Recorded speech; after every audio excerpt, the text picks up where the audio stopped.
She met someone and started using meth, lost everything, lost her apartment, her car, her jobs. Eventually, she became homeless.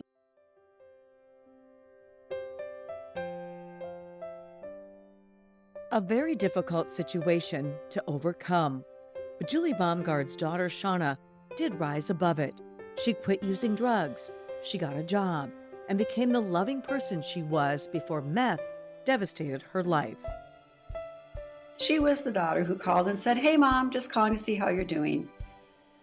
However, on Shauna's son's 20th birthday, she made a deadly mistake. We had a text message from a friend that was submitted to police that she was looking for a Percocet, and there wasn't any oxy in her system. There was 18 times a lethal dose of fentanyl in her system.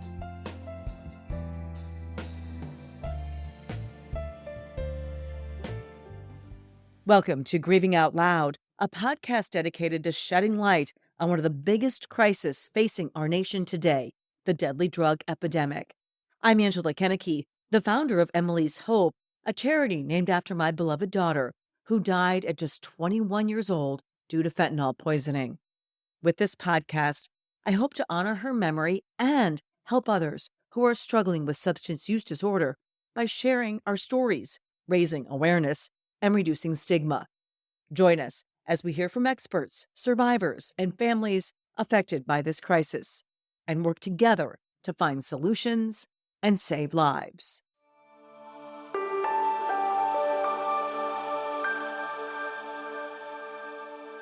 Julie, it was a pleasure to meet you at the DEA conference for parents who've lost children to fentanyl in Omaha this fall.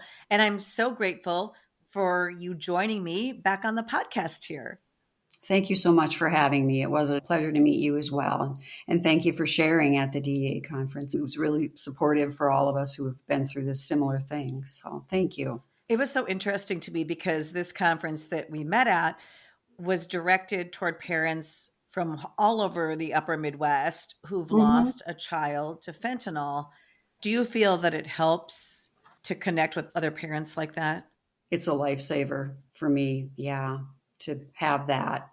I tried a support group that was just for bereaved parents of very different things, car accident, suicide, whatever, and it kind of fizzled out. So I guess having the same history makes a huge difference. And we just kind of support one another. I think there's that instant understanding, right? Right. So your daughter, Shauna, tell me a little bit about her. Tell me about her growing up and tell me about what she was like. She was the second of my 4 children. I have 3 daughters and a son. She was, of my 3 daughters, my more outgoing, spontaneous one. Her and I are alike in a lot of ways, but that was the one way that she was different than me. She was much more of a people person and not an introvert. You know, she did things with sports in high school. She went to vocational school when she graduated, a couple different things that she completed. She had a child when she was 17. His name is Isaiah. She raised him by herself and worked and traveled with her friends and just enjoyed life. She was very supportive. My oldest daughter has a daughter with some pretty complex medical things, and Shauna was always there supporting my oldest daughter, Amanda. She was always helping with the kids, helping with Abby, the granddaughter with the medical problems, helping my youngest daughter with her kids. She loved hanging out with her nieces and nephews. She'd get them for the weekend. They'd go to the park. They'd go swimming. They'd whatever, picnics, just hanging out was one of her favorite things, I think, to do. When did she start using substances? Do you know? As a teenager, she had some things where she would have been drinking probably. But in 2015, her dad died suddenly, and there was some family drama related to that. I remember her telling me, "I'm okay, Mom," when her dad had died, and I'm grieving. He was 57. He wasn't terribly old, and he died suddenly. And she would tell me she was okay. Well, then she apparently wasn't, because she started down this bad road. Research shows that people who don't properly deal with grief are more likely to develop a substance use disorder. Julie doesn't know exactly what led her daughter to start experimenting with drugs, but she believes it started in 2016. She met someone and started using meth, lost everything, lost her apartment, her car, her jobs. Eventually, when she became homeless, and this was in Minnesota, in central Minnesota, I sent Isaiah to live in Arizona with my youngest daughter because he was at that point homeless as well. And I never did really ask her the story to this, but she ended up on a road trip with someone and ended up in a suburb south of Memphis. There was some kind of altercation in the vehicle. She got out, so she's on the street, and she tried to do something rather stupid. She was trying to break into a car in a car lot. She was destitute. She had left her purse, her money, everything in this vehicle. And fortunately, she got caught. She ended up with a felony for trying to break into a vehicle and went to jail it was a Mississippi jail, and it wasn't pleasant, I don't think. There for about 4 or 5 months. She came home and she had some issues that she had to deal with. She had to go to jail in Minnesota. And she did that. And then right after that, she went to treatment. That would have been the fall of 17. Inpatient, halfway house, outpatient. She did everything. And by February of 18, she was great. She got an apartment. There was some money from inheritance from her dad. We got her son Isaiah back from Arizona, and things were great from then on. What was happening with you during that time? Were you worried about her constantly? Yes. I know what it's like to be worried about a child and to have like that Yes. dark cloud following Yes. you around everywhere. If I couldn't reach her, I would call her and she would tell me she was okay, but she was on the street somewhere, and usually the conversations were okay. She didn't ever really ask for anything. If I couldn't reach her, I would just call law enforcement in St. Cloud where she lived, and someone would find her. One night I got a call from some law enforcement person. I don't know his name anymore, but he called me and he said, I just wanted to let you know that we had Shauna. She had gone to the hospital because she thought she was overdosing on something. And then she left again, and they said that they found heroin and PCP in her system. They did a toxicology, and she left then again. And I remember her telling me, Mom, I didn't want any of that, those bad drugs in my system. I was scared. Didn't want that. And that was, of course, she told me that later. But I'm sure I was probably a thorn in law enforcement's side because I was calling them. I was trying to find her. When your child is homeless and you know it's winter, you feel guilty if you eat. You feel guilty that you're in a warm house. And it was hard. It was very difficult. Did you ever try to bring her home during that time? I tried to bring her home at Christmas to my oldest daughter's house in northern Minnesota, but she became almost scary when she was going to get in the car that night. Like she was volatile, that I needed to send her to Arizona, and she was angry, and she was a little bit scary. So I ended up calling law enforcement, and they took her to the hospital, and she just was hard to communicate with. How did all of this affect Isaiah? I think he was always worried about his mom. I know that summer before she was homeless, the man she was involved with would threaten him. And I can remember calling and checking on them. And he would say, well, there's not a lot to eat. And one night she had I'm not painting a very good picture of my daughter, this loving person. But in this time when she was actively using meth, she was not a loving person. Now I'm getting off track. But we tried an intervention initially, my husband and I and her best friend and her husband. She just turned her nose up and away she went, would have nothing to do with us. We tried to go and talk to her. One night she threw Isaiah out of the apartment and he had to walk to find internet service. I don't know if he didn't have phone service, but he had internet to go to a grocery store and call, and a friend picked him up. And then I drove to St. Cloud and gave him a ride back and tried to talk to her. I bought her groceries. I did what I could to try to help her, and she just wasn't receptive. I can remember seeing her one day just before she became homeless. We were driving up and there stood this very skinny girl on the street corner, and I did not recognize her. She didn't even look like my daughter. She was so thin and wearing baggy clothes, and just the typical way you look when you've been using meth. You get very thin and wear clothes that covers everything. And I don't know, just a lot of bad stuff happened. Her shoulder got broken. She was beaten and landed in jail and was actually in a halfway house one time, but she left and went back. She just kept going back to it until she had months, a long enough time in jail to be clean, I guess. Well, I think your story and Shauna's story is not really unusual for anybody who sees their loved one suffer from addiction to, especially, well, Mhm. any kind of addiction, but addiction to meth. And it Mhm. just takes over the brain. And that sweet, Mhm. loving girl you're talking about is who she really was. But Right. when she is under the influence of these drugs and they hijack the brain, it's like you Mhm. lose that person that you love. Yeah, you couldn't communicate with her at all. You just Mm. couldn't. She would become angry. But by And 2017, she'd gone through the treatment. She was doing better. I bet you had a lot of hope at that point, right? oh, absolutely. She was a changed person after she'd gone through all the treatment, got a place to live again. She was so much more patient. She would tell me, Mom, it's okay, calm down, have faith, it'll be okay. And her and I had had a history of both being anxiety type personalities where we would get upset, but she was the one who was calm and supportive after that. So we were very surprised when what happened to her. So Things seemed to be going well, right. and you didn't know, but she had had some other issues come up in addition to her substance use disorder. She had been in an accident, she'd had some health issues.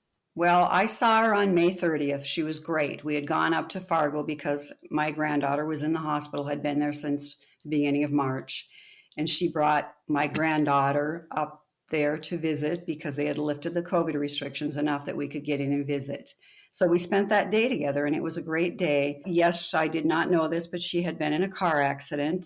She also had spinal stenosis in her thoracic spine and chronic migraines. So she did physical therapy. She got nerve ablations in her neck routinely. And then there was so many lockdowns in Minnesota, she couldn't really get into the doctor. So our belief is that she was looking for something to manage this chronic pain. So COVID, the Mhm. pandemic, was Mhm. partly to blame, do you believe? There are a lot of things with the lockdowns that I don't think in hindsight that were probably beneficial to people with mental health issues. She did have a diagnosis of borderline personality disorder. I don't know that not being able to go to the doctor when you needed to was helpful or for her.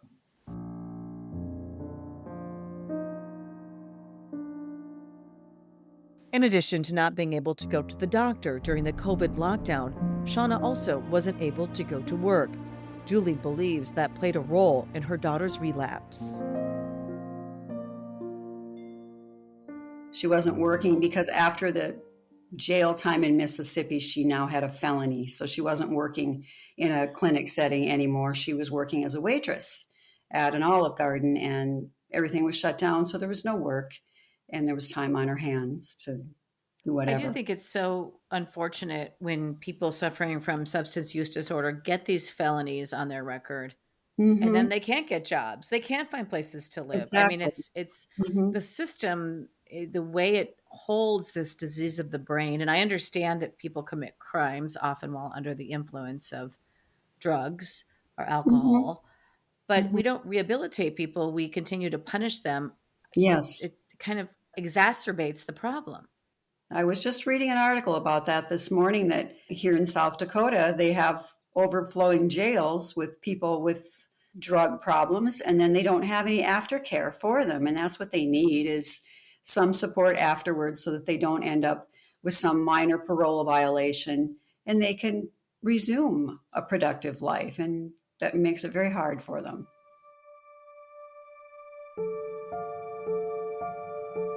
Meanwhile, Shauna was doing much better and seemed to be on the road to recovery.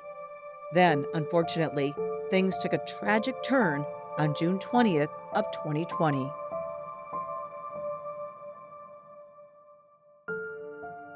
I talked to her on the 19th. We had a lovely conversation. We had text messages. Everything was fine. we were talking about the concerns with my granddaughter in the hospital. And the 20th was Isaiah's 20th birthday. And I didn't talk to her that day. I did talk to Isaiah. He was going to go spend some time with his friends. And she was supposed to go pick up Olivia, my oldest daughter's youngest daughter, and take her so she could go again up to Fargo and go help Mandy with some things at her house. And she did not show up to pick up Olivia and didn't answer the phone after 7 o'clock that night. She wasn't found until almost midnight. Who found her? Isaiah and her boyfriend found her. So, Isaiah on his birthday, on his 20th yes. birthday? Yeah. It was 5 minutes to 11 when law enforcement arrived. And I asked them if they could change the date to the 21st, and they said they couldn't. So, what an awful thing for him to have to live with. Yes, it is. So what did you think had happened? Well, initially I got a call just before 2 a.m. from my youngest daughter because she lived in the same town, and she had gone over there to the apartment and then brought Isaiah home with her. And we got out of bed, of course, and drove up to St. Cloud, and we didn't know what to think. Did she have a heart attack? What happened? Was there a homicide where someone had done something to her? But the investigation revealed another 1 or 2 pills in a container. And we met with the investigator a day or so later because it was Sunday, and he advised us where the pills likely came from.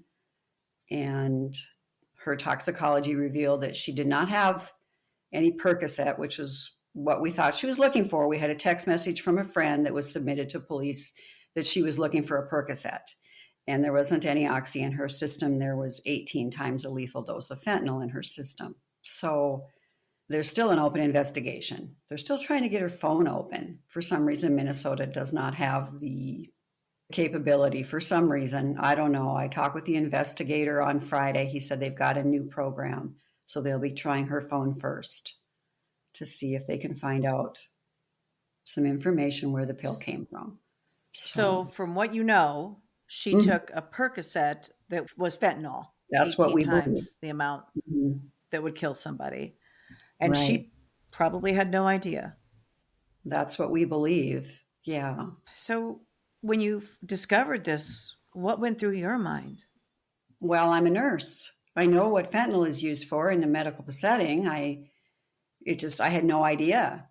I knew about meth and heroin and MDMA and all these other drugs, but I did not know that fentanyl was out there and that it was being put in pills, and they were saying they were Percocet or Xanax or Adderall. I had no idea. I don't know whether Shauna knew there was a risk. That risk was there when she was looking for Percocet. I don't know. It was not something we ever talked about. Well, I think you're not alone, Julie. I think so many of the parents that I talked to at the DEA conference where we met, they had never heard of fentanyl before their child died from it. And you knew about the drug fentanyl, but they didn't even know what it was. And so it's not surprising to me. And that's not that long ago. No.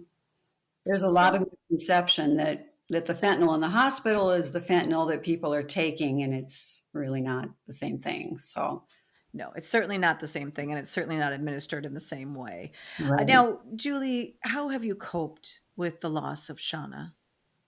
I try to support her son. He's kind of keeps quiet to himself, so I do worry about him, but he's managing with work and his apartment and his friends. And the first 6 months, shock. I think you think that it's not really your child, because I remember looking at her in the casket and going, no. You just don't believe it. Sometimes I still can't believe it. And it's been over 2.5 years. Once you get over the shock, I think it's a lot of crying, a lot of sitting on my deck crying, a lot of crying in the shower and crying to and from work. It affects every aspect of your life, though, I think, and it's never the same again. And I agree with you. Shock to sadness and depression. Maybe throw a little anger in there later on. And then you realize that this is something you and I have to live with for the rest of our lives. Have you lost a loved one to overdose or fentanyl poisoning? I'd like to invite you to share their story on our new Emily's Hope Memorial website called More Than Just a Number. They were our children, siblings, cousins, husbands, wives, aunts, uncles, and friends. So much more than just a number. You can submit a memorial today on morethanjustanumber.org. Yes, and I wish I could trade places with her, and I can't. But I mean, I'm Right, now 53 right, years old, and I have friends. I have a lot of people I know at my age who have illnesses and they die. Well, it should have been me, not her. You go through a lot of that. She should be here. right.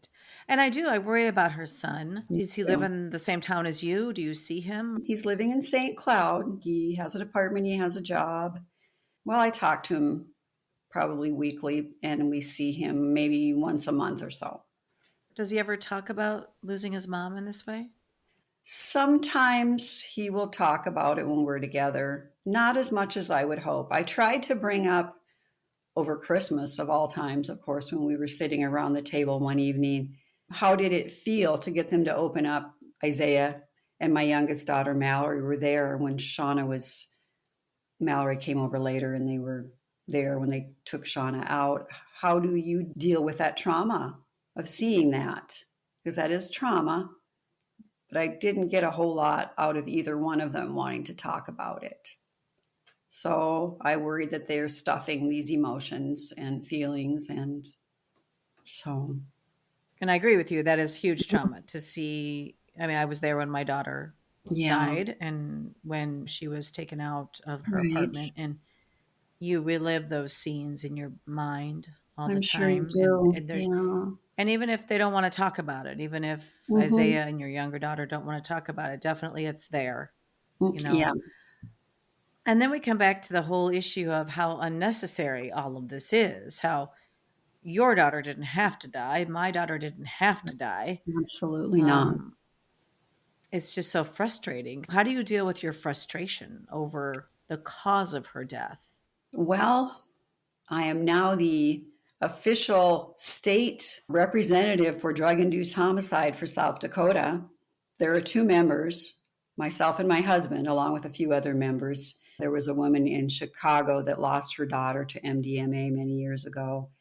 2015, I think, and she started drug induced homicide. She was a police officer and had trouble getting them to investigate her daughter's death. Finally, they did, and she started this. It's nationwide, and the states have one too. So I'm trying to get information about South Dakota. We don't have drug-induced homicide here. They do in Minnesota, where my daughter died, and it's not really helping a whole lot. But so I'm trying to be an advocate. I'm trying to be supportive and be part of some of these groups. I intend to go to Lost Voices of Fentanyl's rally at DC in September. There could be an Appalled rally. We did that last year, Bridget and I and a few other people that were at the DEA table. We did an Appalled rally last summer, just attending events. And there's one in February in Minnesota at the Capitol that I'm planning to go to as well. That helps me to feel like I'm doing something to bring some awareness about this so it doesn't continue to happen, and it's happening at an alarming rate.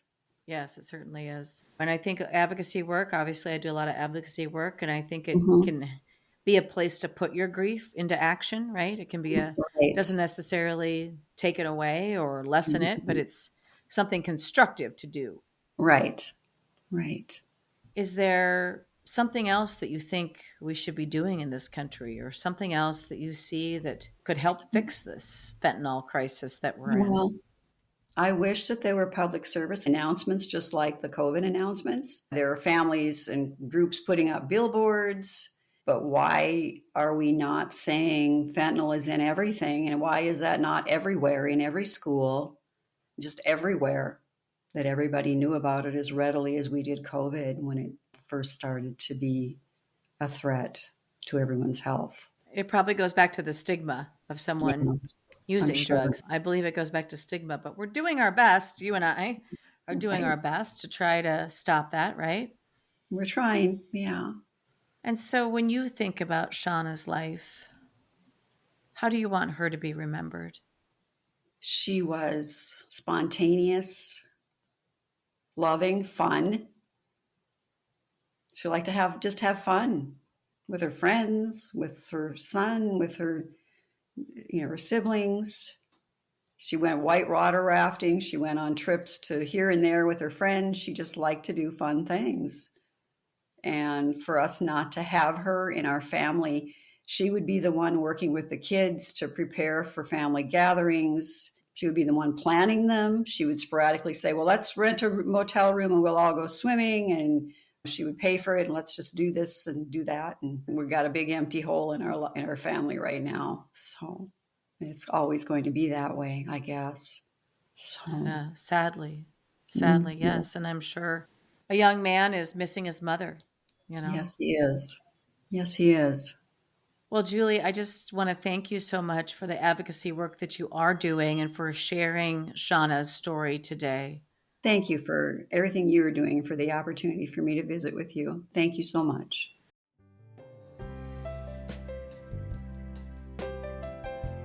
While stories like Shauna's are difficult to hear, we believe that by sharing all that we have in common, we can reduce the stigma surrounding substance use disorder, increase awareness, and lessen the suffering of others. You are not alone.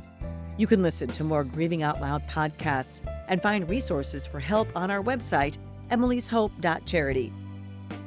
If you're finding this podcast helpful, please consider supporting the show by making a donation on our website. Thank you so much for listening. Until next time, wishing you faith, hope, and courage.